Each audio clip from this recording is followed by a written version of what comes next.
Welcome back to the channel, everybody, and today we're going over some Trackman stuff on how to properly get, on course, build a course, what are the things you need to know. Before we jump into that stuff, though, there's a very important note with when you're playing on course is to make sure that you sign in.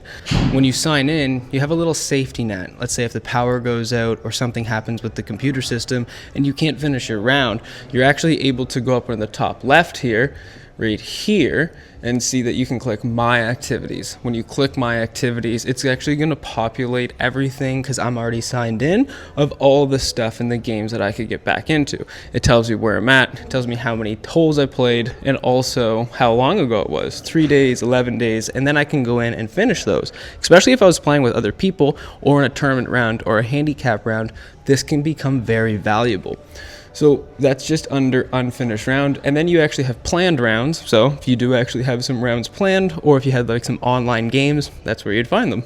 So when we go back here, you can see that I'm already signed in down here, and you can always just sign in with the quick login, or you can go in and just type in your email and your password. But let's go into course and let's jump in. So when you first get in here, there's a lot that comes up. Virtual Golf 3, you'll see it here, is a more advanced software. Simply enough, the birds chirp a little bit louder, and the clouds can move and the daylight can happen. There's a couple little different new updates they have. You can see some actually that don't have the virtual golf on here, or it doesn't mean anything. That is the same type of golf. It just doesn't have those little tiny items, but it still plays beautifully. It was just built before the VG3 software was available. So you can see you can go in, you can actually even search courses if you want. Go into categories, tour venues, difficulty level 3, and then you can see that you can get it's going to narrow it down for you. So if you want to get out of here, click the top X from the searching area, and let's go into a Virtual Golf 3 course. New to us here, though, at 7 Iron, for you guys, is there's 4 new courses that we just got through the Pebble Beach package. So if you actually scroll down and go to of course, it starts just by alphabetical. You go right to P for Pebble. You can see that it's right here. I'd be able to click that on, and then, well, let's get into it. So I'm already signed in. So what this happens is, this is what I'm talking about. It has my name, has my stats, and has everything. But more importantly, I'm able to go back into this round if anything happens. So I'm going to explain to you guys everything that's in behind the settings so you guys can have a clear understanding. And we're going to go one by one. When you jump in here, you can go to game type, individual, you can go to 2-player teams, 3-player teams, stroke gross, which is just your regular score, net, which would be your Trackman handicap, which, if you don't know about net, do a little research on that. That's how most people play, and it's a more fair style because it subtracts what your, average score is going to be, or what your handicap is, to then get more of a realistic score, so you can play against any type of skilled players, even if you're someone who shoots in the hundreds or in the 70s. So when we go through, the Stableford one is a type of gameplay where you earn points per birdie, eagle, par, bogey, etc.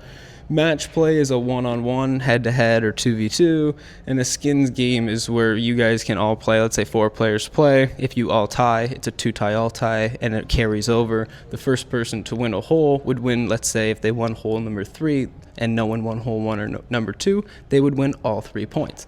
A very cool game there. So you go into 2-player teams, you can go to better ball, which is both of you play, and then what happens is you choose the best score on the hole. You can go to scramble, which is both of you play, choose the best shot, and continue forward from there. Or you can go through foursomes and also greensomes too. So there's ones where foursomes, and then there's alternate shots. There's a bunch of different cool items in here, and you can go through 3-player teams, 4-player teams. It does max out at 4. You can't play 5-player teams. We get that question often, and I want to let you guys know that 4 players is the highest it goes to, guys. Unfortunately, it doesn't accommodate for 5-player teams. So 4-player teams is the highest, individuals, of course, the lowest. Let's go to holes. You can play all, you can play the front 9 or the back 9. You can do the pins on either of these 3 settings, which, changes it around. They're not particularly just 1, 2, 3 on the course. It'll change it around for different ones on each hole. Mulligans, I usually tell people, if you're learning the game, play with it on, and if always, that just means it's on. And then it's funny that it doesn't say on or off. It just says no or always. And when you play with it, if you're doing like a tournament or a Trackman handicap round, click it and click it off so you don't have to do that. Manual, so putting. Manual is when the player putting is aimed manually. It does not line you up or do anything. Manual aimed is the player putting with an optional putting line displayed, kind of like the Tiger Woods video games, if you've ever seen that before, where it gives you the line when you're playing. That's a little bit more recreationally fun because reading the greens in Trackman isn't exactly that easy. And then manual input, where you can manually input the amount of putts used. We don't use that very often. Auto, you can do it by handicap, where it just gives you one based around, 30% one putt, 19% one putt probability. Handicap's differential with that. You go through Tour Pro, where it just auto gives the Tour Pro averages. Two putt, which, you get two putts if you don't hit it inside the gimme circle. And auto fix, which is one putt inside 10 feet, two putts inside 65 feet, and three putts outside 65 feet.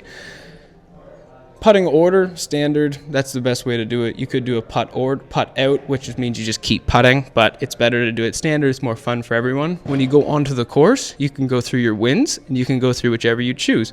You can also go to your fairway firmness, go soft, medium, or hard, depending on where you're at in the world, what you're practicing for, what you most commonly see at your golf course. You can go through green firmness, same thing, and the green snip. Averages, you usually play recreationally around 9 or 8, or the golf courses you might play in the summer might be 10. Professionals might see 11 and 12. Averages is probably between 9 and 10. We have it preset on 9. You can leave it there. If you want a little faster, go to 10 or 11. But oftentimes I play on 10 or 9. Makes it simple. Also makes it consistent every time you're in. You go over to view, you can go to tracer. There's different comets, disabled. You don't have to have it on there if you want. That's the tracer that follows the ball. You go through here, the camera, you can have a broadcaster player. This is the stuff where it gets fun, but usually you can just keep this on our presetted settings. So then you go here, you go drone view, very cool. Auto replay, nice to see your replays if it happens. So markers, you can see this too. A lot of these don't really matter where it says like the pin and stuff, but they do at the same time, because if you have these off, it can't really tell you where you're aiming. You kind of have to guess. They are important. We have them all preset to where we believe you should play, but if you do want to fiddle around with this stuff, it's okay, because it's only on your account, and then it'll go back for the next person who signs in. So we go to gimme circle, on, green grid, usually keep that auto because I like to see where the putts are going. It makes it really difficult if you don't. So then you have the data tiles, which is the data afterwards. You don't have to play with that. It makes it a little bit cleaner if you don't, but also if you like your data, keep that on for sure. I always play with the data on. Post-shot timer, you can take this off if you want to, which would mean it goes super, super fast, so you can kind of get through your round a little quicker. If you want a little more time to analyze your stuff, you go longer, all the way up to 12 seconds. And the graphics quality is always high because we want you to have a good experience. Don't put it low or medium. So when we get in there, you can create whichever game you want.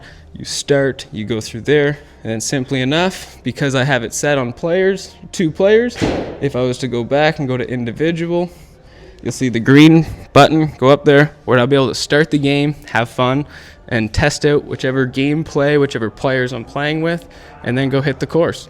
Hopefully, guys, this kind of clears things up and helps you guys kind of work through Trackman course a little bit better. If you have more questions from this video, leave them below, but hopefully this answers enough where it allows you to feel comfortable and not waste too much of your time trying to set it up, so you guys can have a great experience here at 7 Iron Golf.